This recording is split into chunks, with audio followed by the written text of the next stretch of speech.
Ele vai falar de um clássico indiano, que é o Bhagavad Gita, que trata também de uma guerra clássica, que teria se travado em algum momento na Aryavata, na Índia antiga. Mas que esse livro é altamente simbólico e, na verdade, se refere à guerra interior do homem. Ele é uma metáfora que fala de uma guerra que está se passando dentro do homem, onde a consciência, à frente das nossas virtudes, luta para derrotar os nossos vícios. E é uma questão de sobrevivência. Ser vitorioso sobre si mesmo é a maior das batalhas.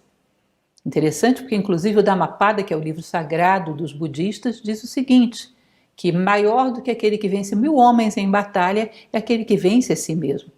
Que ele fala desse épico como uma beleza que realmente é, porque mostra a verdadeira essência da guerra. No fundo, a guerra se trava dentro de nós.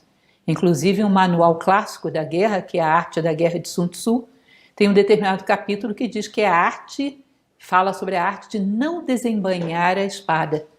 Ou seja, o grande guerreiro é aquele que é tão vitorioso sobre si mesmo que não tem nenhuma fresta por onde o inimigo se sinta incentivado a atacar. Ou seja, o verdadeiro guerreiro não luta.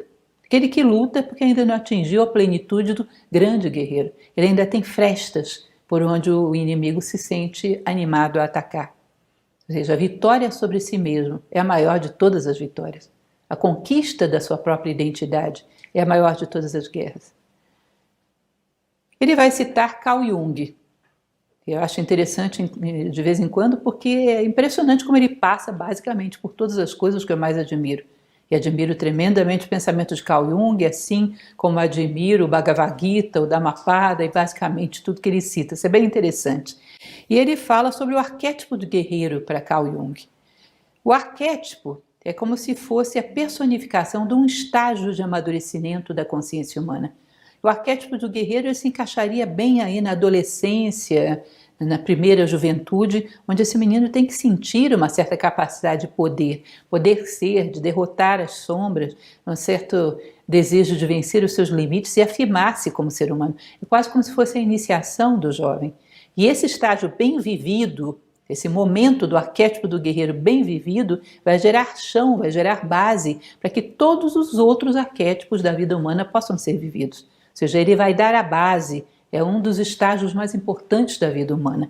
Ele vai dizer que a experiência de um arquétipo bem vivido dá o fundamento para os próximos e que esse é um dos mais importantes de todos.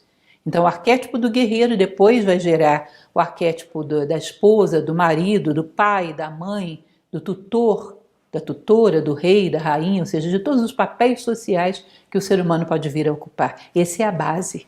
Essa capacidade de conquistar a sua própria identidade, prevalecer sobre as adversidades e ter um espírito de missão na vida. Saber onde você quer chegar com tudo isso e ser leal a isso. Isso é a base para tudo que vem depois, para ter o que ensinar, que esses estágios posteriores são estágios pedagógicos. Ter o que ensinar exige essa consolidação do arquétipo do guerreiro. Ele fala de um momento muito bonito, mais uma vez, adivinha de quem? De Alexandre. Onde Alexandre chega à Índia, chega às margens do Indo, do rio Indo, e havia um local que era o único possível de passar os cavalos, que era bem às margens do Indo. Só que essa margem estava cheia de monges em meditação, de hipnosofistas. E foi muito difícil tirar esses monges daí, né? Diz que os seus oficiais foram afastando esses monges para a tropa passar, mas teve um deles que se recusou a sair. O oficial estava ali discutindo com ele, chegou um momento que Alexandre foi lá sozinho para ver do que se tratava. E quando ele chega, o oficial o aponta e fala para o monge: "Está vendo esse homem aqui? Esse homem conquistou o mundo e você não quer dar passagem para ele? Quem é você? Esse aqui conquistou o mundo." E esse monge respondeu para ele: "Eu sou aquele que superou a necessidade de conquistar o mundo." Diz que Alexandre dá uma grande gargalhada nisso, desce do cavalo, se dirige a esse monge com todo respeito e diz: "Se eu não fosse Alexandre, eu queria ser você." Ele diz que ele reconhece um homem que é vitorioso na maior das batalhas, que é a batalha sobre si próprio, e consegue prevalecer. Ou seja, ele reconhece uma sabedoria que foi conquistada sobre as bases de um arquétipo do guerreiro bem vivido, que lá na frente vai gerar o arquétipo do sábio. Mas, em primeiro lugar, essa capacidade da vitória sobre si mesmo, de prevalecer sobre as adversidades sem deixar que as adversidades roubem de você a sua dignidade e a sua honra, a base para todos os outros arquétipos da vida humana. Domínio sobre si próprio é a fonte da identidade do guerreiro. Domínio sobre si próprio e conhecimento de si próprio, uma identidade muito clara. Quem eu sou e onde eu quero chegar com tudo isso. Ele diz que a coisa mais difícil do mundo é sermos nós mesmos. Encontrarmos um sentido de vida e nos mantermos fiéis a eles. E essa é a maior de todas as batalhas, como já falamos lá no Dhammapada e no Bhagavad Gita.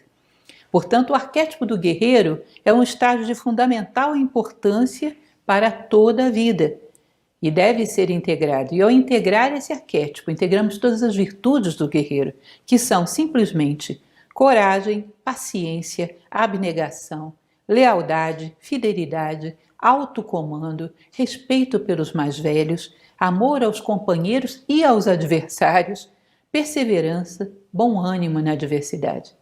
Agora imaginem vocês como precisamos dessas virtudes para que os nossos tempos de paz sejam realmente de paz.